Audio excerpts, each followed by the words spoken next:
La niña dijo, papá no está muerto. Está debajo del piso. La policía excavó. Hola a todos. Disfruten de estos momentos de relajación mientras miran. El comandante de policía Alejandro Ramos alzó la vista del informe que acababa de recibir. Nombre de quien hace la denuncia, Pilar Gómez.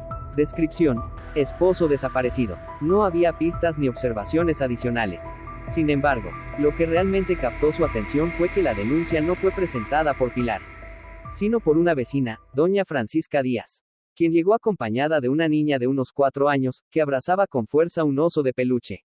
El rostro completamente descolorido. Ella no quería que trajera a la niña, explicó doña Francisca, visiblemente nerviosa. Pero la niña dijo algo que me dejó helada.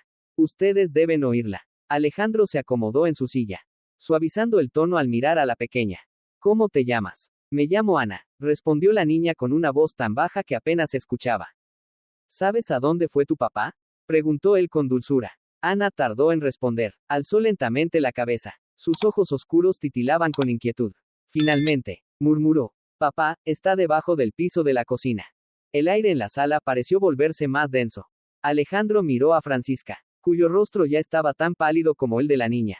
Un joven oficial que estaba cerca tosió levemente, tratando de disimular un escalofrío. ¿Qué dijiste? Preguntó Alejandro, esta vez con un tono más firme y alerta. Papá está bajo el piso de la cocina, repitió Ana, donde las baldosas son más claritas. Dice que tiene frío. Un silencio incómodo y opresivo se adueñó de la sala. Alejandro hizo una señal a su teniente, Ricardo Muñoz, para que se acercara. Localiza a Pilar Gómez y tráela a la comisaría. Quiero un equipo de inspección listo. Vamos a revisar esa casa en menos de 1 hora. En media hora, Pilar llegó, más tranquila y contenida de lo que Alejandro había imaginado. Llevaba puesta una blusa blanca, pantalones negros, el cabello recogido en un moño apretado. Su expresión no reflejaba ni ansiedad ni tristeza. Como ya expliqué, dijo Pilar con tono sereno.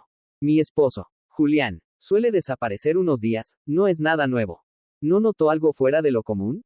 Preguntó Alejandro, manteniendo la mirada fija en ella. No, contestó Pilar, encogiéndose de hombros. Pensé que regresaría. Como siempre. Ricardo intervino. Los vecinos comentaron que esa noche escucharon gritos y objetos rompiéndose. Pilar lo miró de reojo. Luego suspiró. Discutíamos. Sí, pero ¿quién no discute alguna vez en una relación? Alejandro asintió lentamente. ¿Cambió recientemente el piso de la cocina? Pilar dudó apenas un segundo. Sí, lo cambié porque había humedad. Yo lo hice. ¿Usted misma colocó las baldosas? Preguntó Alejandro, visiblemente sorprendido. Así es, respondió ella sin vacilar. Seguí unos tutoriales en internet. Ricardo sacó una memoria USB. Su vecino el señor Ernesto Morales tiene una cámara de seguridad. Él nos proporcionó un video donde se la ve saliendo de casa con Ana alrededor de las 3 de la madrugada. Y regresando sola con una bolsa de materiales de construcción. ¿Cómo explica eso? Pilar apretó los labios. No quería que Ana respirara el olor a moho. La llevé a casa de una amiga para que durmiera. Y los materiales. Quería arreglar la casa yo misma. Alejandro arqueó una ceja. Sin recibos de compra. Sin contratar obreros. Sin notificación de remodelación. Y la niña dice que su padre está bajo el piso. ¡Qué coincidencia! Pilar apretó los puños. Su voz se elevó. ¿Están diciendo que maté a mi esposo? Alejandro respondió con calma. No hemos dicho eso. Solo estamos haciendo preguntas. Y parece que sus respuestas no coinciden. De pronto, Pilar se volvió hacia Ricardo. ¿Tú sabes lo que es vivir un matrimonio infeliz? ¿Sabes que Julián me golpeaba? Alejandro intervino. ¿Tiene pruebas? Historial médico. Denuncias. Informes. Pilar se quedó callada unos segundos. Luego exhaló con fuerza. No fui al médico. Aguanté. Ricardo se inclinó hacia Alejandro y le susurró, necesitamos una orden de registro urgente. Hay olor a cemento fresco en la casa. Y la forma en que habla. Alejandro asintió. Inicien el proceso. Quiero al equipo forense allí mañana en la mañana. A la mañana siguiente, la policía llegó a la pequeña casa al final de la calle San Sebastián. La jefa del equipo forense, Leticia Paredes, una mujer fría pero muy experimentada, se agachó sobre las nuevas baldosas e inhaló suavemente. El cemento aún huele. No ha secado del todo. Hay algo debajo, dijo, y se volvió hacia otro técnico. Empiecen a perforar en la zona con diferencia de color. Pilar fue retenida en la sala, vigilada por 2 policías. Ana no estaba allí, había sido llevada por Francisca a casa de la abuela materna. Por orden de Alejandro, Leticia señaló, perforen capa por capa. Empecemos en la esquina de las baldosas claras. El sonido del taladro retumbó en el ambiente tenso. Media hora después, se retiró la primera capa de baldosa. Debajo del cemento gris apareció un fragmento de una bolsa de tela oscura. Leticia detuvo a un técnico. Más despacio. Retiren el resto a mano. Con guantes. Comenzaron a apartar el cemento con cuidado. Un joven oficial soltó un «Dios mío», al descubrirse un pie humano. Amoratado. Rígido. Alejandro se acercó. Permaneció en silencio unos segundos. Y luego se volvió hacia Pilar. ¿Tiene algo más que decir? Pilar no respondió. Giró el rostro hacia otro lado. Leticia habló con voz grave, el cuerpo es de un hombre. Envuelto en una bolsa de tela. Hay rastros de sangre seca en la cabeza. Fue golpeado fuertemente. Ricardo tomó fotos de la escena. Luego recogió un objeto roto junto al cadáver. Es un celular. Está destrozado. Pero podemos intentar recuperar los datos. Alejandro entrecerró los ojos. Háganlo de inmediato. Envíenlo al laboratorio tecnológico. Otro oficial salió corriendo de la casa. Vomitando afuera. Leticia negó con la cabeza. Sin reproche. No todos pueden lidiar con la muerte. Alejandro se acercó a mirar el cuerpo, los ojos abiertos. Las manos aún apretadas. Como si hubiera luchado. Se volvió para observar la casa en silencio. Las cortinas moviéndose con el viento. Esto no es una desaparición.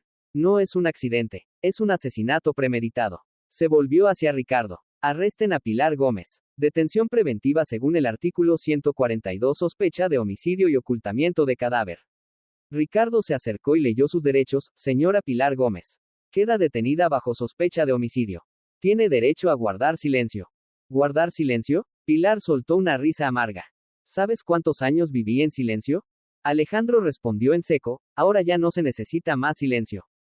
El sonido de las esposas retumbó seco dentro de la casa impregnada de polvo de cemento. Pilar no se resistió, solo miró las baldosas removidas, donde acababan de sacar el cuerpo de su esposo. Con una mirada vacía, como si ya no quedara nada por lo cual quedarse. En el vehículo rumbo al centro de detención. Ricardo miró por el retrovisor y vio a Pilar sentada inmóvil como una estatua. Pensó para sí mismo que algunos cometen crímenes por impulso. Pero otros como Pilar parecían haber planeado toda una tragedia. Al llegar a la comisaría, Alejandro convocó una reunión urgente. Asistieron el equipo forense, el personal de recuperación de datos y la fiscal Rosa Marín, una mujer perspicaz. Con ojos afilados como cuchillas. Leticia Paredes fue la primera en hablar. La víctima Julián Gómez murió por traumatismo craneoencefálico. Golpeado fuertemente desde atrás con un objeto contundente. No hay señales de defensa. No había sangre en el área. Lo que indica que el cuerpo fue trasladado antes de ser enterrado. Alejandro asintió. El crimen claramente fue un asesinato intencional. Planificado. Rosa entrelazó las manos sobre la mesa. Pero para una acusación precisa. Debemos encajar todas las piezas. Motivo. Cronología. Pruebas. La niña Ana es clave. Pero el testimonio de un menor no basta.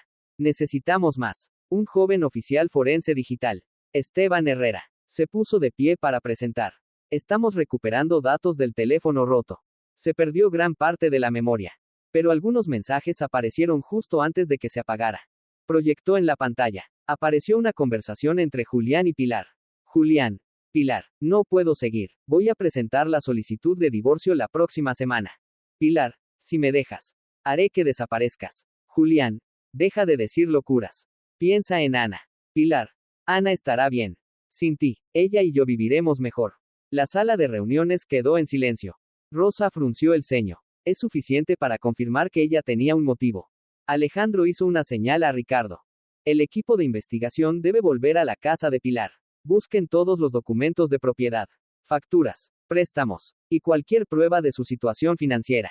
2 horas después, Ricardo regresó con una caja de documentos. Extrajo un fajo de papeles. Este es el contrato de la casa. Está a nombre de Juliana al 100%.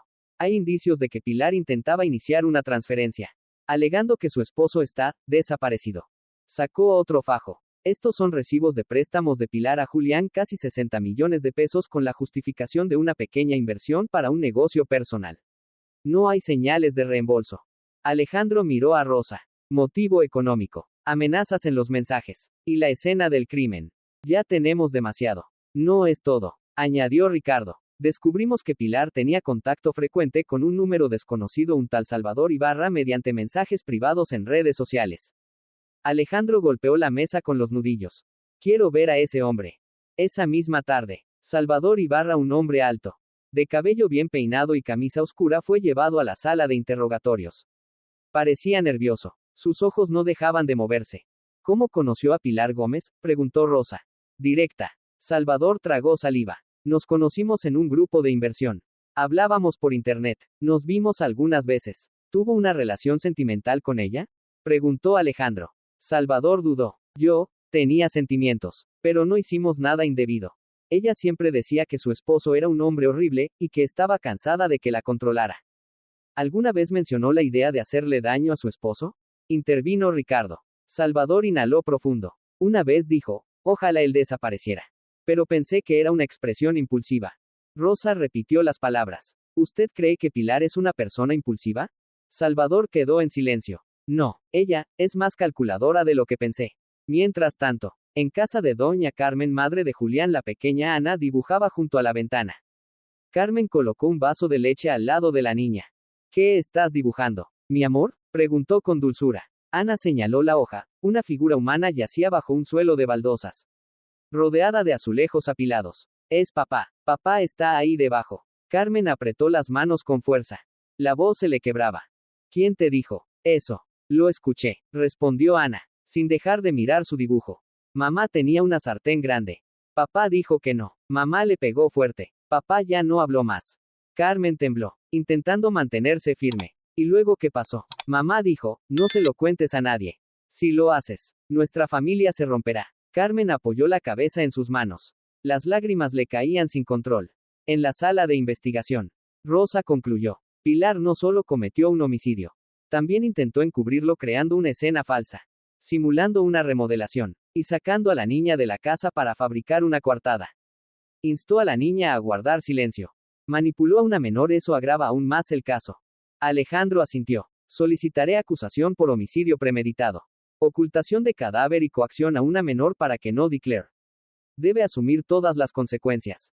Ricardo agregó con firmeza. No solo por Julián, también por Ana, una niña que creció entre mentiras y crimen desde los 4 años. Rosa miró el reloj. Prepárense para la audiencia preliminar. Quiero que todas las pruebas estén perfectamente organizadas. Y no olviden las palabras de Ana, aunque no sean testimonio oficial. Serán el eje emocional del caso. Alejandro se levantó, su voz más grave. No estamos aquí solo para buscar justicia por un muerto. También es una forma de salvar el alma de una sobreviviente que carga muchas heridas. Camino de regreso a casa de Carmen, Francisca preguntó en voz baja. ¿Cree usted que Ana entiende todo lo que pasó? Carmen negó con la cabeza, los ojos enrojecidos. Es solo una niña. Pero lo más doloroso es cuando un niño entiende demasiado, y nadie le da el derecho a decirlo. Francisca tragó saliva con dificultad. Nunca he visto una niña tan tranquila y a la vez tan herida. Cuando Ana dijo papá tiene frío, se me heló la sangre. Carmen le apretó la mano. La voy a proteger, cueste lo que cueste. Esa noche, Alejandro repasaba el expediente del caso. Abrió la foto de Ana dibujando, con una expresión seria, extrañamente madura para su edad. Suspiró. Algunos matan y entierran cuerpos, murmuró. Otros entierran la infancia de sus propios hijos. Miró por la ventana de la comisaría, donde la tenue luz nocturna se derramaba sobre la calle San Sebastián. Al día siguiente, el caso entraría oficialmente en fase judicial. El cemento ya había secado. Pero la sangre nunca desaparece. A la mañana siguiente, bajo el sol helado de las afueras de Salamanca, el equipo forense y la policía especial se concentraron frente a la casa número 17 de la calle San Sebastián. La casa, antes silenciosa, ahora estaba rodeada de cintas amarillas tensadas. Los vecinos espiaban tras las cortinas, y los vehículos especializados se alineaban a lo largo de la estrecha calle. Leticia Paredes, jefa forense, ajustó sus guantes de látex. Su mirada gélida recorriendo el suelo de la cocina. Indicó a 2 agentes que empezaran a perforar las nuevas baldosas. Parte del suelo ya había sido revisado el día anterior. Pero esta vez, demolerían completamente los 40 centímetros de cemento grueso donde Ana había señalado. El sonido de las sierras eléctricas retumbó con violencia.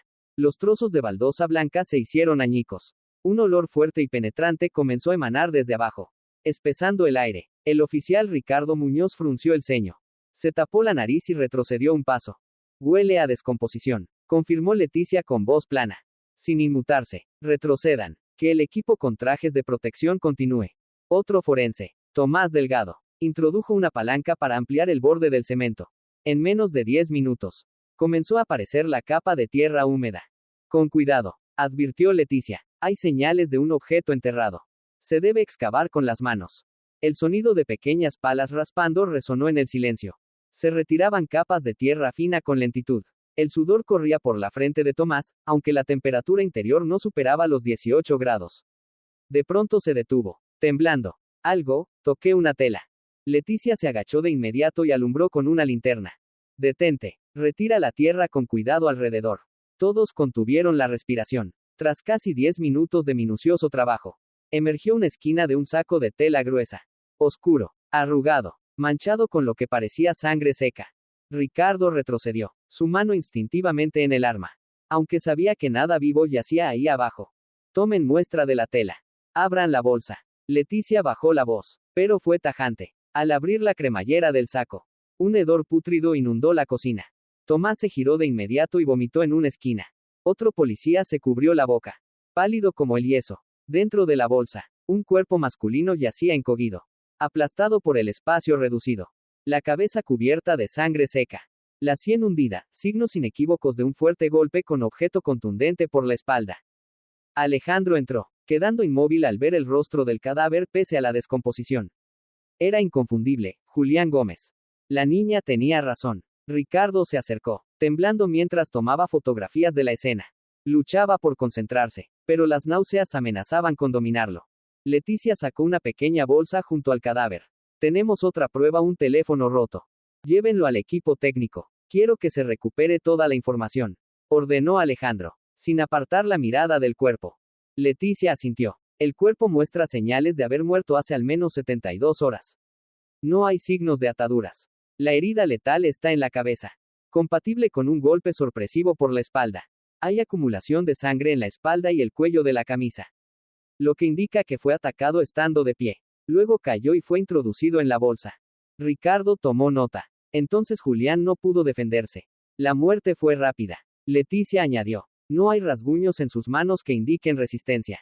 La mano izquierda aún está cerrada con fuerza. Podría ser una reacción final antes de perder el conocimiento. Uno de los forenses, Javier Morales, retiró silenciosamente otra capa de la bolsa de tela. Se estremeció al ver que la muñeca del cadáver aún llevaba un reloj digital. La pantalla estaba rota, pero las agujas se habían detenido exactamente a las 2:42 de la mañana. Podría ser la hora de la muerte, dijo Leticia en voz baja. Coincide con el video de la cámara donde se ve a Pilar sacar a Ana de la casa. Alejandro se volvió hacia Ricardo. Llama a Rosa. Dile que prepare el expediente para la acusación. Esto es un homicidio claro. No hay nada más que discutir. En la celda del centro de detención, Pilar Gómez estaba sentada sobre una cama de hierro, mirando fijamente por la pequeña ventana con barrotes. Cuando la puerta se abrió, Rosa Marín entró, con una carpeta gruesa en la mano. ¿Tiene algo que decir?, preguntó Rosa sin rodeos. No, respondió Pilar, con voz vacía. Exhumamos el piso de la cocina. El cuerpo de Julián estaba ahí. Una bolsa de tela oscura. Sangre. Un golpe. El celular. El reloj detenido justo cuando usted sacó a su hija. Nada más que agregar. Pilar sonrió con amargura. Supongo que están felices de haber tenido razón. Rosa se inclinó hacia adelante. No necesito tener razón. Necesito la verdad. Y usted, debería pensar si es una asesina o una víctima. Pilar no respondió. Se levantó y caminó lentamente por la celda, sin volverse. Luego murmuró. Julián dijo que se iba. Que se llevaría a Ana. No podía permitirlo. Rosa frunció el ceño. ¿Está confesando que mató a su esposo? Pilar guardó silencio. Usted planeó cada paso, fingió sacar a su hija para crear una coartada. Trajo materiales y rehizo el suelo esa misma noche. No fue un arranque, fue un asesinato premeditado. Él me volvió loca, susurró Pilar. Me sentía como una sombra. Si no actuaba, iba a desaparecer. Rosa, con frialdad, podía haberse divorciado. Podía haberlo denunciado, pero eligió matar y enterrar el cuerpo en la cocina donde su hija juega cada mañana. Pilar apretó los puños y dijo entre dientes. No me arrepiento. En la sala de informática, el especialista Esteban Herrera estaba frente a su computadora, con la mirada fija en la pantalla. Acababa de recuperar un video del celular dañado. Solo duraba 38 segundos. Pero era una prueba crucial. Alejandro y Ricardo estaban detrás de él. En la pantalla apareció una grabación nocturna, parecía ser de una cámara interior colocada en una esquina de la cocina. En el video, Julián estaba frente a Pilar, con una pequeña maleta en la mano. Pilar, me voy. El abogado te contactará en la mañana. Decía con claridad. No te vas a ir a ningún lado. Respondió Pilar en voz baja. No quiero que Ana vea esto. No hagas que sea peor. Julián se dio vuelta. Pilar tomó un objeto, parecía una sartén de hierro, y se abalanzó desde atrás. El video se detuvo en ese instante. Esteban murmuró con voz temblorosa. Eso es todo. No hay más. Alejandro apretó los puños. Tenemos todas las pruebas. Ahora, a esperar el juicio. Esa noche, Carmen abrazaba a Ana. La niña se había dormido tras una pesadilla. Con el cabello empapado de sudor frío. Carmen susurró. Tu papá recuperará su voz a través de la justicia. Y tú vas a poder vivir como una niña. No como testigo de un crimen. Afuera. Empezó a llover gotas pequeñas pero frías. Bajo el suelo recién levantado. La cocina estaba vacía. Pero los recuerdos de la muerte seguían impregnados en cada baldosa. En cada grieta del cemento. Como el último suspiro de un hombre traicionado. La audiencia preliminar tuvo lugar en la sala del Tribunal Regional de Salamanca. Dentro, el ambiente era tan denso que resultaba asfixiante. Pilar Gómez fue escoltada con su uniforme gris de prisionera. Su cabello ya no tan arreglado como al principio. Sus ojos aún firmes pero con señales visibles de tensión y agotamiento. En el lado opuesto estaba la fiscal Rosa Marín, con su rostro cortante como siempre. A su lado, el inspector Alejandro Ramos y el investigador Ricardo Muñoz. En los asientos del público, doña Carmen, madre de Julián, se sentaba en silencio, con la mano firmemente entrelazada con la de su nieta Ana, que estaba sentada tranquilamente a su lado. Rosa tomó la palabra con voz pausada. Señora Pilar, hoy le pedimos que diga toda la verdad. Esta es su última oportunidad para explicar sus actos. De lo contrario, el expediente de pruebas ya basta para formular una acusación por homicidio en primer grado. Pilar sonrió con desprecio. ¿La verdad? ¿Desde cuándo alguien con esposas tiene el privilegio de contar su versión? Alejandro respondió fríamente. Desde el momento en que puso la mano sobre una sartén de hierro y le quitó la vida a su esposo. Desde que convirtió su cocina en la tumba del hombre que su hija llamaba papá. Pilar lanzó una mirada hacia Carmen y Ana. Vaciló apenas, pero volvió enseguida a su actitud serena. Julián no era ningún santo como creen. Ricardo arqueó las cejas. Explíquese. Pilar humedeció los labios y comenzó a hablar con voz plana. Sin emoción. Cuando nos casamos, Julián era amable, tierno, pero después, cambió, me controlaba, cuestionaba cada mensaje, cada persona con la que hablaba. Dejé mi trabajo en la perfumería porque decía que me vestía demasiado llamativa.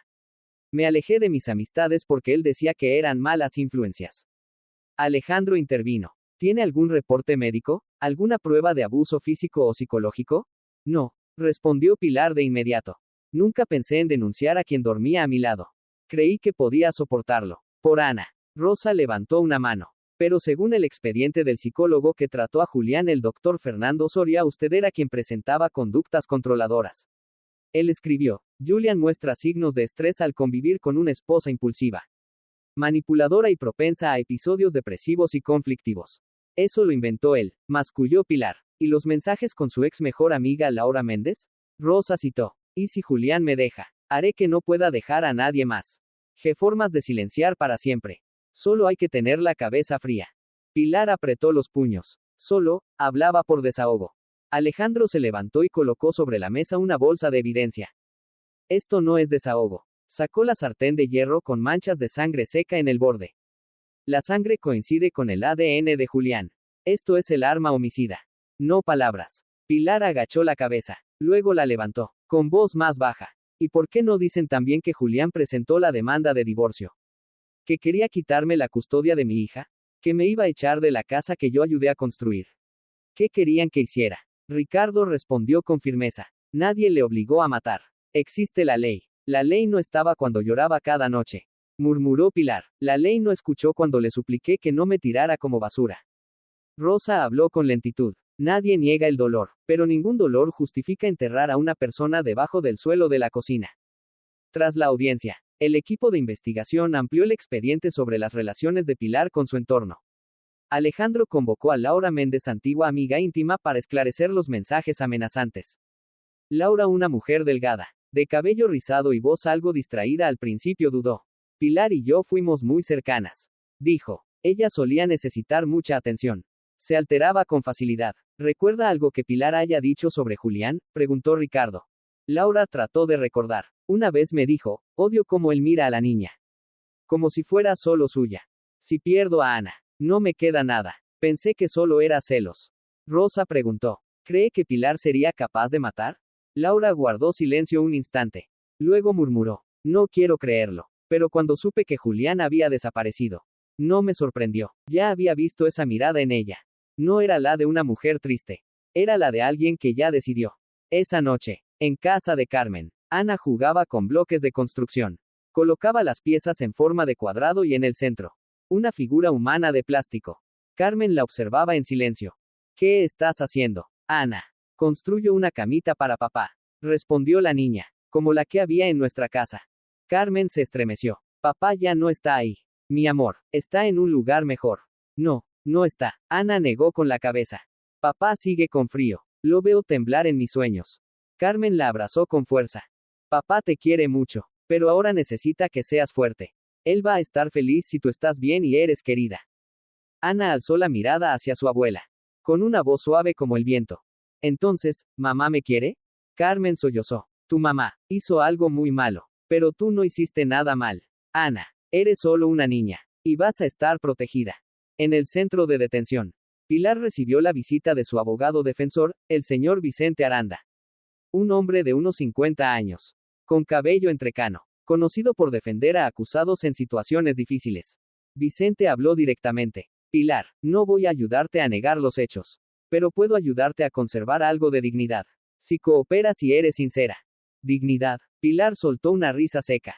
La enterré junto con Julián. Vicente la miró fijamente a los ojos. Tienes una oportunidad, para que tu hija no tenga que avergonzarse de tu nombre en el futuro. Pilar guardó silencio, pero por primera vez su mirada no fue fría.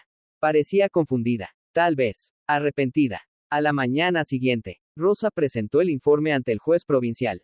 Las pruebas físicas, los datos del celular, el video recuperado, el testimonio de la menor y la escena del crimen coinciden. Pilar Gómez tenía el motivo, la oportunidad y los medios. Actuó con premeditación, falsificó la escena, e incluso forzó a una niña a guardar silencio. Solicitamos formalmente la acusación por homicidio en primer grado con premeditación, además de ocultamiento de cadáver e incitación a una menor a no declarar. El juez asintió. Autorizó la detención preventiva de la acusada hasta el juicio formal. Alejandro miró por la ventana del tribunal, donde la luz del amanecer iluminaba la calle. No veía esperanza en esa luz. Solo veía cómo exponía la verdad más desnuda que nunca. Un hombre había muerto creyendo en el amor. Una niña había perdido su infancia al presenciar la muerte de su padre.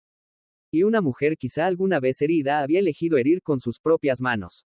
El consultorio psicológico infantil de la doctora Lucía Beltrán estaba en el segundo piso de un edificio de ladrillos rojos en el centro de Salamanca.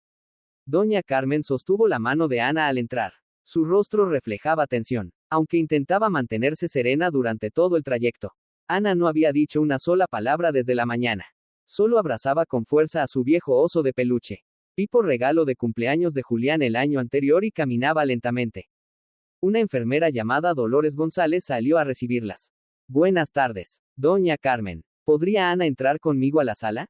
Carmen miró a su nieta y asintió suavemente. Abuela estará justo afuera. Mi amor. Ana no respondió. Giró el rostro, pero permitió que Dolores la guiara hacia el interior. La sala de terapia era colorida. En un rincón había un estante con libros ilustrados. En otro una casita de muñecas. Ana fue invitada a sentarse en una pequeña silla frente a la doctora Lucía Beltrán, una mujer de unos 40 años, de cabello castaño claro y mirada serena. ¿Te llamas Ana, verdad?, preguntó Lucía con voz tan suave como el viento. Ana asintió. ¿Te gusta dibujar? Ana volvió a asentir. Sacó un pequeño crayón de cera y una hoja doblada en 4. La desplegó y la colocó sobre la mesa. Era un dibujo desordenado. Lucía lo observó con atención. Mostraba una habitación, una cocina, y una figura acostada sobre el suelo de baldosas. Las baldosas estaban coloreadas de gris. El hombre estaba boca abajo, sin ojos ni boca, solo una figura negra. ¿Quién es esta persona? Ana. Es papá, respondió. Lucía cerró los ojos por un segundo. ¿Qué está haciendo papá? Papá está acostado en el suelo, donde están las baldosas nuevas. Tiene mucho frío. Lucía ladeó la cabeza con delicadeza. ¿Quién te dijo eso? Lo escuché. Papá me llama. Lo soñé temblando, diciendo, Ana, tengo frío. Afuera. Doña Carmen estaba sentada junto a Alejandro, que acababa de llegar para recibir el informe. No habla mucho, suspiró Carmen, pero mi nieta, ella sabe más de lo que creemos. Alejandro permaneció en silencio, pensativo. Una vez le pregunté a Ana, ¿dónde está tu papá? Y respondió sin titubear, con la verdad más cruda. Carmen lo miró, con voz quebrada. Ningún niño de 4 años debería vivir con esa verdad. Señor jefe de policía. Alejandro asintió. Lo sé. Dentro de la sala de terapia. Lucía continuó conversando. ¿Quién puso a papá debajo del suelo? Ana. Mamá, dijo con voz tranquila, como si contara un cuento. ¿Qué hizo mamá con papá? Mamá le dijo que callara. Luego agarró la sartén. Le pegó muy fuerte. Papá se quedó quieto. Lucía tomó notas rápidamente. ¿Tenías miedo? Ana bajó la cabeza. No podía tener miedo. Mamá dijo que si contaba, la familia se rompería. Luego lloró. Me dio miedo verla llorar. Lucía bajó el bolígrafo y respiró hondo. Esto era un caso claro de trastorno de estrés postraumático. La niña no solo presenció una muerte, sino que fue forzada a callar. Una carga demasiado pesada para una niña de solo 4 años. Esa noche, en casa de Carmen, Ana regresó después de la terapia. No cenó mucho. Solo se sentó a dibujar. Carmen se acercó en silencio para mirar. El dibujo mostraba a un hombre esta vez de pie junto a una niña pequeña, sosteniendo un globo. ¿Quién es este? Cariño. Es papá, respondió Ana. Ya no tiene frío. Tiene un globo. Carmen no pudo hablar. Abrazó con fuerza a su nieta. Pero esa noche, mientras Ana dormía, volvió a llorar en sueños, murmurando, no me dejes. Papá, no dejes que mamá cierre la puerta. Carmen la sostuvo toda la noche, sin poder pegar un ojo. A la mañana siguiente, la doctora Lucía fue a la comisaría por solicitud de Rosa Marín para entregar su evaluación psicológica. No puedo presentar a la niña como testigo oficial, comenzó Lucía, pero su relato es muy consistente. Coincide con los hechos investigados. Describe con precisión el momento, el lugar del cuerpo y las acciones de Pilar Gómez. Rosa preguntó, ¿la niña le tiene miedo a su madre? No en el sentido tradicional, respondió Lucía. Le teme a perder su amor. Le teme a traicionarla. La mente infantil cree que mamá la ama sin importar lo que haya hecho. Alejandro intervino. ¿Sería posible usar los dibujos como una forma de prueba emocional en el juicio? Lucía pensó un momento. Legalmente, no, pero emocional y socialmente, tienen peso. Si el tribunal lo permite, puedo testificar como experta en los efectos psicológicos del crimen en la menor. Rosa asintió. Solicitaré que los dibujos sean añadidos al expediente. Esa tarde, un periodista llamado Santiago Varela, especializado en reportajes de investigación, se acercó a Alejandro con una propuesta. Señor Ramos, escuché sobre el caso de Pilar Gómez. Me gustaría escribir un reportaje. No mencionaré el nombre de la niña. Solo quiero que el público sepa que hay niños atrapados en crímenes que nadie ve. Alejandro reflexionó. Mientras no causes más daño a Ana, puedes acceder a la información no confidencial. Santiago asintió. Quiero titularlo, Papa bajo las baldosas, la verdad contada por una niña. Alejandro lo miró largo rato y luego dijo en voz baja. Escríbelo con el corazón, no solo con la pluma. En el centro de detención, Pilar recibió el informe psicológico de su hija, entregado por el abogado Vicente Aranda. La niña necesita terapia a largo plazo. Aún te llama mamá, pero tiene pesadillas todas las noches. Dice que la golpeaste con una sartén, que la obligaste a callar. Pilar tembló. Ella, lo recuerda. Vicente fue directo. No solo lo recuerda, lo dibuja. Cada baldosa, cada palabra. ¿Qué le dejaste a tu hija? Además de una infancia enterrada. Pilar se mordió los labios hasta sangrar, pero no respondió. Alejandro se quedó en su oficina hasta tarde. Solo. Sobre su escritorio había una pila de dibujos de Ana, todos mostraban el suelo de la cocina. La bolsa de tela, un cuerpo, o sombras negras. Tocó una de las hojas con suavidad, mostraba 2 figuras, una niña llorando y un adulto agachado junto a ella. En una esquina, Ana había escrito con letra temblorosa. Te extraño, papá. Alejandro suspiró y escribió en su diario de investigación. No son solo los adultos quienes cargan con el dolor. A veces, quien es más pequeño es quien lleva la verdad más pesada.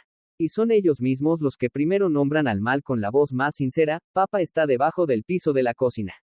4 días después de que Pilar fuera formalmente acusada, el equipo de investigación de Alejandro recibió un informe financiero detallado del Banco Central de Salamanca.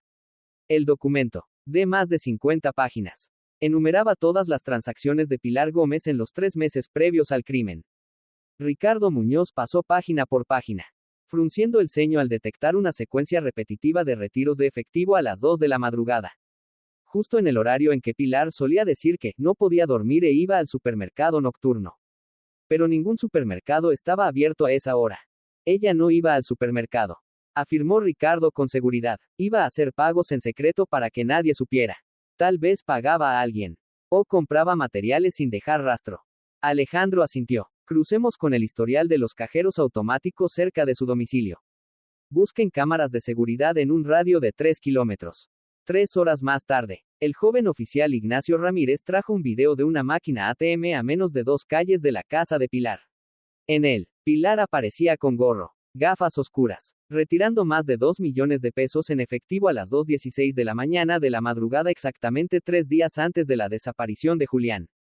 Alejandro miró a Ricardo. Dinero en efectivo, sin rastros, de noche, preparando algo que no quería que se supiera. Ricardo añadió, o preparándose para una vida sin Julián. La fiscal Rosa Marín amplió la investigación solicitando a la Agencia Nacional de Bienes que confirmara la titularidad de la vivienda donde vivían Pilar y Julián. El informe confirmó, la casa era propiedad exclusiva de Julián, heredada de su padre, a su nombre desde antes del matrimonio. Pilar no tenía ningún derecho de copropiedad. Alejandro recibió el informe. Con voz grave, el motivo es más que claro. Si Julián se divorciaba, ella perdía la casa, a la hija, todo. Matar era la única forma si quería conservarlo todo. Rosa asintió. Necesitamos profundizar en la relación de Pilar con Salvador Ibarra. Tal vez él no participó directamente, pero sí fue un detonante emocional. Salvador Ibarra fue citado por segunda vez. Esta vez, sin café, sin agua, sin sonrisas. Alejandro y Rosa lo enfrentaron en una sala blanca y gris, bajo una luz fluorescente fría. Revisamos su teléfono, comenzó Rosa. Encontramos cientos de mensajes entre usted y Pilar. En uno, ella escribe, pronto seré libre. Espérame. Sí. Y usted responde, no hagas nada de lo que puedas arrepentirte. Salvador tragó saliva. No sabía nada sobre el asesinato. ¿Pero sabía que Julián planeaba divorciarse? Presionó Alejandro. Sí, Pilar me lo dijo. Dijo que él quería quitarle a Ana. Estaba destrozada. Yo pensé que solo necesitaba a alguien con quien hablar. No sabía. No creí. ¿Ella le prometió algo? Preguntó Rosa directamente. Salvador bajó la cabeza. Me dijo que si Julián se iba, vendería la casa, que necesitaba el dinero para mudarse conmigo a Madrid. Alejandro golpeó la mesa. Así que ella mató para quedarse con la casa y comenzar una nueva vida. Contigo. Salvador temblaba. No sabía que llegaría tan lejos. Lo juro. De regreso a la comisaría, Rosa ordenó examinar a fondo las cuentas digitales, en especial transacciones con criptomonedas. Ignacio halló una billetera digital oculta, donde Pilar transfirió hasta 4 millones de pesos casi una semana después de que Julián fuera reportado como desaparecido. Ricardo salió a la entrada de la comisaría. Encendió un cigarrillo. Alejandro lo siguió, apoyando una mano en su hombro. Es increíble, exhaló Ricardo. Ella no mató por impulso. Lo planeó, cada detalle. No solo eso, dijo Alejandro con voz baja. Convirtió a su única hija en testigo involuntaria. No solo mató a Julián, le robó la infancia a Ana. Esa noche, Carmen revisaba el expediente del caso junto al abogado familiar Álvaro Peña. ¿Quiere presentar demanda de tutela oficial?, preguntó él. No es que quiera, es que debo hacerlo, respondió Carmen. No dejaré que mi nieta vuelva con esa mujer jamás. Álvaro fue cauto. Los casos penales y civiles suelen tratarse por separado. Pero en este, con la evidencia disponible, podemos vincularlos. Debe declararlo claramente en la audiencia. Carmen asintió. Haré todo lo necesario. Por Ana. 3 días después, en una reunión a puerta cerrada entre la fiscalía y el juez presidente, Rosa presentó una petición para agregar nuevos cargos: incitación a una menor a guardar silencio y manipulación del testimonio de una menor. Basándonos en el relato de la niña, sus dibujos y el informe de la doctora Lucía Beltrán, la acusada intimidó a su hija incluso después del crimen para ocultar los hechos. El juez preguntó, ¿hay impacto psicológico claro en la menor? Rosa respondió, la niña tiene 4 años. Señoría, y tuvo que guardar un secreto que hasta los adultos temen. Si eso no es daño, no sé qué lo sea. Alejandro agregó, también solicitamos considerar el fraude financiero posterior al asesinato con fines de apropiación ilícita del patrimonio. El juez asintió. Apruebo la adición de los cargos. El caso será tratado bajo el marco de delitos especialmente graves. Una semana después, Ana asistió a una sesión de terapia grupal organizada por la doctora Lucía. En la sala había 4 niños más, cada uno con una pérdida distinta. Algunos perdieron a sus padres en accidentes. Otros fueron abandonados. Lucía animó a los niños a dibujar el lugar donde se sienten más seguros. Ana dibujó a su abuela, a su oso Pipo y una silla junto a la ventana. Pero en la esquina derecha aún aparecía una figura negra acostada en el suelo. Lucía se sentó junto a ella. ¿Quién es ese? Cielo. Es papá, respondió Ana. ¿Dónde está papá? Está descansando. Pero me dijo que no me preocupara. Dijo, lo hiciste bien. Ana, gracias a ti. No me olvidaron. Lucía se mordió el labio. Con los ojos humedecidos, escribió en su diario terapéutico. Nadie nace para guardar un secreto sobre la muerte. Pero Ana, con una frase inocente, papá está debajo del piso de la cocina, abrió la puerta a la justicia. No es solo una testigo. Es la primera luz en la habitación más oscura. En prisión, Pilar recibió la noticia. Salvador Ibarra había sido imputado por encubrimiento y complicidad indirecta, aunque no participó en el homicidio. Golpeó la pared y gritó. Él me prometió que estaría conmigo. Una celadora, Estela Robles, la miró con frialdad. Mataste a tu esposo. Manipulaste a tu hija. ¿Y ahora culpas a tu amante? Pilar la fulminó con la mirada. Y dijo entre dientes. Lo hice porque no quería perderlo todo. Estela alzó una ceja. Y al final, lo perdiste todo. Esa tarde, Pilar Gómez fue llamada a la sala de interrogatorios por 4ª vez. Llevaba una chaqueta delgada, los ojos más hundidos que nunca. Pero su actitud aún mostraba arrogancia. Alejandro entró primero, seguido de Rosa y del abogado de Pilar, Vicente Aranda. Pilar, comenzó Alejandro. Hemos confirmado las transacciones financieras de los 3 meses previos a la muerte de Julián. ¿Usted le pidió prestados 4.7 millones de pesos, correcto? Sí, respondió Pilar sin dudar, para un negocio propio. Pero no hay empresa, ni licencia, ni socios, dijo Rosa con frialdad. Y después de la desaparición de Julián, ese dinero fue transferido a una billetera digital anónima. Tenía miedo de que me lo embargaran, murmuró Pilar. No, interrumpió Vicente. Le aconsejo no responder más sin consultarme. Pilar lo miró de lado y soltó una risa amarga. Un abogado puede salvar tu cuello, pero no tu nombre. Alejandro habló con calma. También descubrimos que Pilar mantenía contacto frecuente con un hombre, Salvador Ibarra. Una relación ambigua, con muchos mensajes ocultos. Usted lo llamó, a mi ángel fugitivo. Eso, es personal, dijo Pilar, con los labios temblorosos. No, Pilar, interrumpió Rosa. Cuando tu esposo es golpeado en la cabeza, metido en una bolsa y enterrado bajo la cocina, ya no hay nada personal. Rosa recibió el informe grafológico comparando la letra de Pilar con anotaciones amenazantes encontradas en el diario de Julián. La conclusión del perito, coincidencia total en estilo, presión del trazo y una característica curvatura en la letra R. En una de las notas, una frase destacaba: si me dejas, haré que no puedas dejar a nadie más. Alejandro cerró los ojos al terminar de leer. Esto no es un arrebato emocional, es un plan sistemático. La mañana del 14 de noviembre. El Tribunal Provincial de Salamanca inició la audiencia preliminar del caso Pilar Gómez, acusada de asesinar a su esposo Julián Gómez. Uno de los casos más impactantes del año. Aunque era solo la primera sesión. Decenas de periodistas, reporteros y ciudadanos abarrotaron el recinto desde temprano. Cuando se abrieron las puertas de la sala, todas las miradas se dirigieron hacia la mujer con el uniforme gris claro de prisionera, Pilar Gómez. No bajó la cabeza, no se cubrió el rostro. Caminó con la mirada gélida. A su lado, el abogado Vicente Aranda, con gesto tenso pero firme. Alejandro Ramos y la fiscal Rosa Marín ya estaban en sus lugares. En la zona del público, doña Carmen abrazaba a Ana. La niña llevaba un vestido blanco, con su oso Pipo en brazos. Nadie la obligó a asistir, pero ella misma dijo: quiero estar en el juicio. Por papá. La campana del tribunal sonó. El juez presidente Joaquín Herrera, un hombre originario de Granada, famoso por su rigor, golpeó con el mazo para iniciar la audiencia. Comencemos con la exposición del Ministerio Público. Rosa se levantó, con la mirada afilada como una cuchilla. Honorables miembros del tribunal, hoy presentamos un caso que no solo es homicidio sino la traición más cruel, una esposa que asesina a su esposo por la espalda y entierra su cuerpo justo bajo la cocina, donde su pequeña hija desayunaba cada mañana. El ambiente se congeló. Tenemos pruebas suficientes. Mensajes amenazantes de la acusada hacia la víctima. Video donde se evidencia la agresión con un objeto contundente. pruebas financieras de retiros y transferencias sospechosas. Y es sobre todo, el testimonio involuntario de una menor hija de la víctima quien reveló la verdad con una sola frase: papá está debajo del piso de la cocina. Rosa se volvió hacia el tribunal. No podemos permitir que esa niña crezca con la idea de que matar y silenciar a un hijo puede servir como coartada para escapar de la justicia. Desde los últimos bancos, se oyó un aplauso suave. El juez Herrera golpeó con firmeza. Orden en la sala. El abogado Vicente se levantó y caminó al centro de la sala del tribunal. No voy a negar que lo que hizo Pilar estuvo mal, pero pido a este honorable tribunal que comprenda que hay personas que son empujadas al límite. Pilar fue controlada por Julián. Sufrió abuso psicológico durante años. Actuó en un estado emocional inestable, con miedo de perder a su hija. De perderlo todo. No es una asesina, es una madre desesperada. Se escucharon murmullos en la sala. Rosa se puso de pie de inmediato.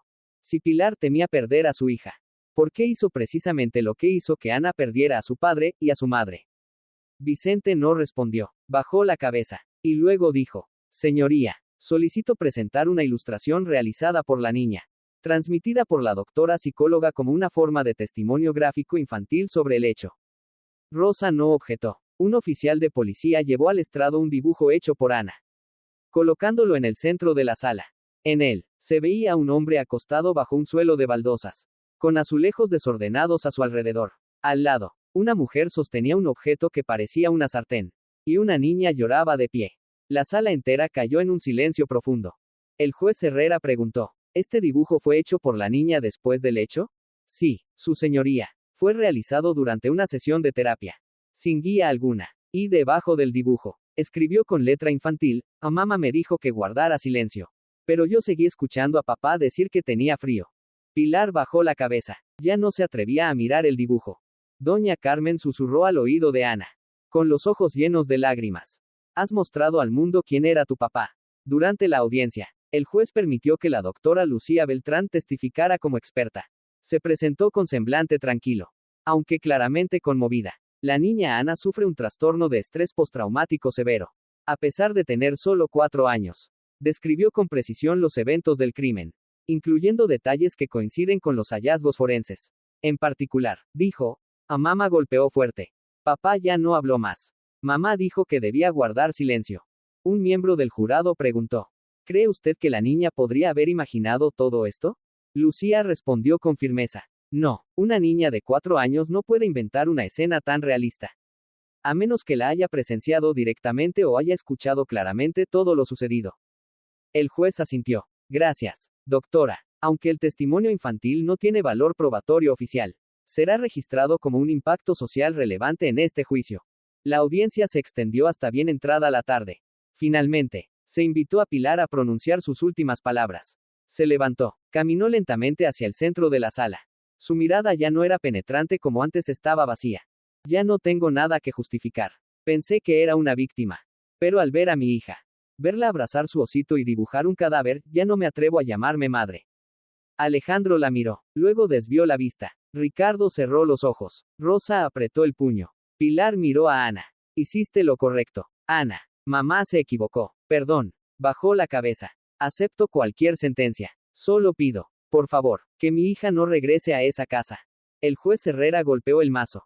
Se cierra esta audiencia. La acusada Pilar Gómez es formalmente condenada por los siguientes delitos: homicidio en primer grado, ocultamiento de un cadáver, fraude financiero para apropiación de bienes, y especialmente grave, incitación a una menor a no declarar, causando daño psicológico directo a una menor de edad, habiéndose examinado la evidencia física, financiera, audiovisual, los testimonios de los testigos, incluyendo el análisis psicológico profesional, así como los hechos relacionados con el encubrimiento, la manipulación infantil y la intención de heredar por medios fraudulentos. Pausó un momento. Este tribunal declara: la acusada Pilar Gómez es culpable de homicidio en primer grado, ocultamiento de cadáver, incitación a una menor a no declarar, y tentativa de apropiación indebida de herencia mediante fraude. Rosa Marín asintió levemente. El abogado defensor, Vicente, bajó la cabeza en aceptación. Con base en la gravedad acumulada de los cargos, se sentencia a la acusada a cadena perpetua.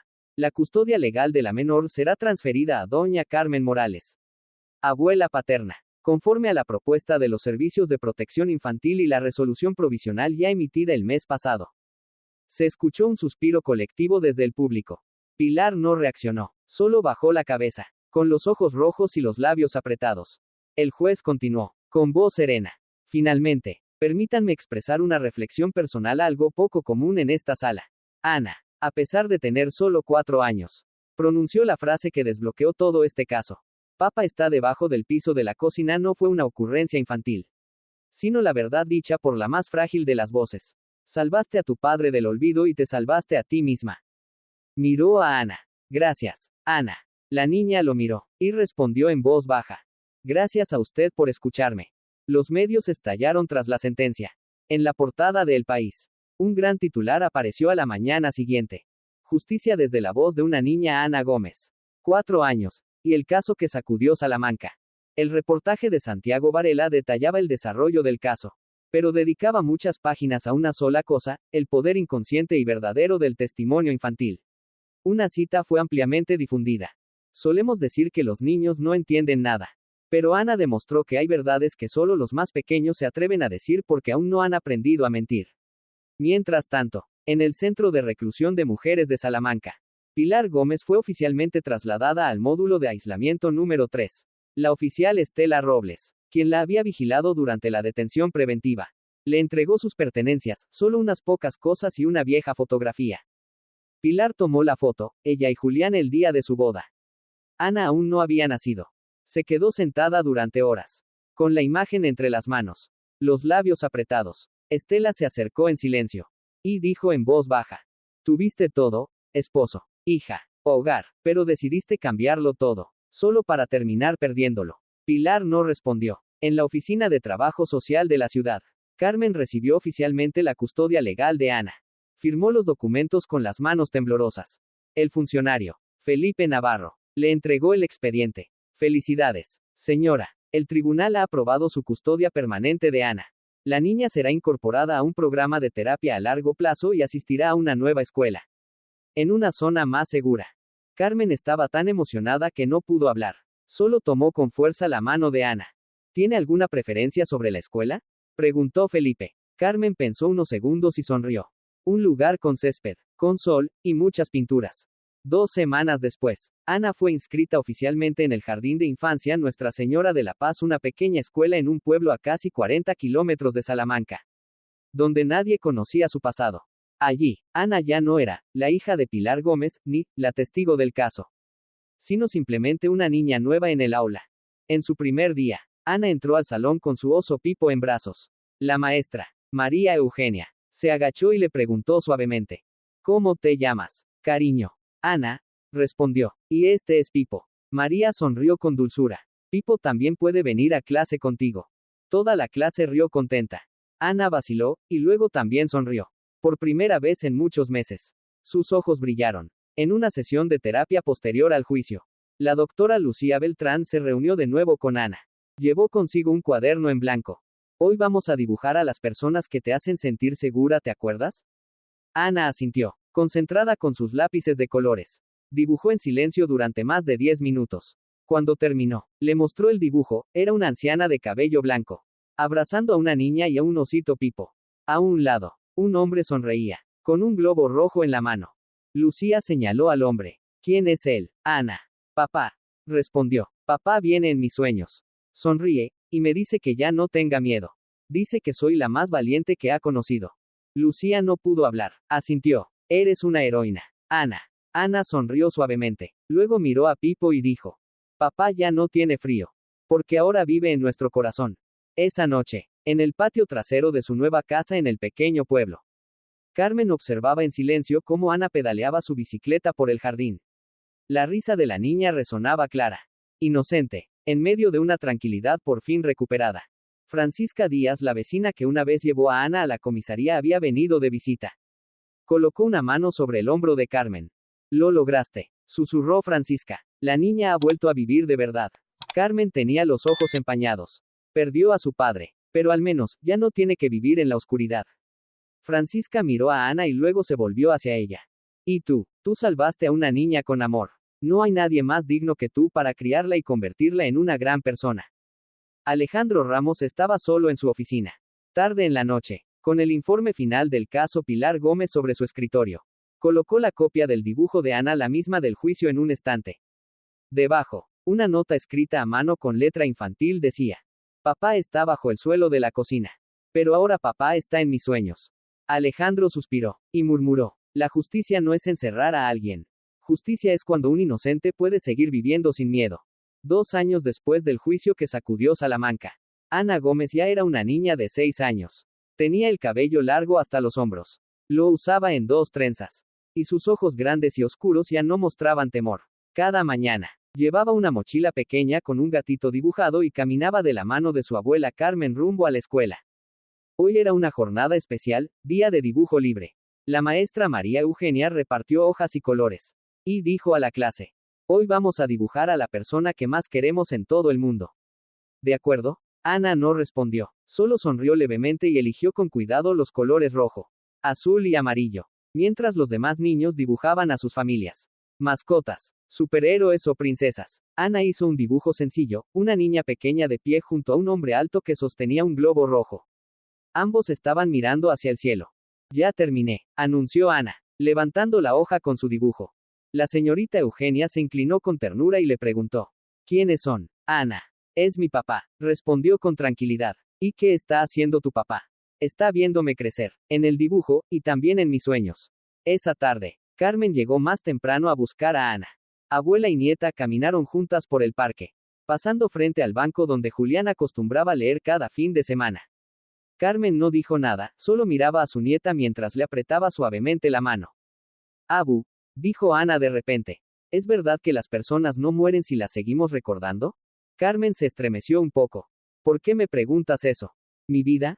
Porque anoche soñé con papá, explicó Ana con voz dulce. Estaba parado sobre una nube. Me saludaba con la mano y decía: gracias por no tener miedo de decir la verdad. Luego, papá subía más alto, pero su sombra se quedó conmigo. Carmen sintió que algo se le apretaba en el pecho. Sí, mi amor, tu papá sigue contigo, en tu corazón, y en cada uno de tus dibujos, en todos tus sueños. Ana le apretó con más fuerza la mano. Nunca voy a olvidar a papá. Esa noche, Ana escribió en su cuaderno: la gente cree que soy muy chiquita y que no entiendo nada. Pero sí entiendo. Sé cómo mantener a papá a mi lado. No con mis manos, sino con mis recuerdos. Antes, papá tenía mucho frío. Ahora ya no, porque vive en mi sonrisa de cada día. Esta historia nos enseña que la verdad siempre encuentra su camino, incluso cuando proviene de una niña de apenas 4 años. Ana, con una frase que parecía inocente, rompió el silencio que cubría un crimen y ayudó a que se hiciera justicia para su padre. De ella aprendemos que jamás se deben minimizar las emociones ni las palabras de un niño, porque muchas veces ellos ven lo que los adultos han decidido ignorar. El amor, la escucha atenta y la confianza en la verdad pueden rescatar el alma de un niño de la oscuridad. Si te ha gustado esta historia, te invitamos a dar like y suscribirte a nuestro canal. Tu apoyo nos motiva a seguir trayendo historias conmovedoras casi todos los días. Estamos muy agradecidos por tu apoyo. Nos vemos pronto.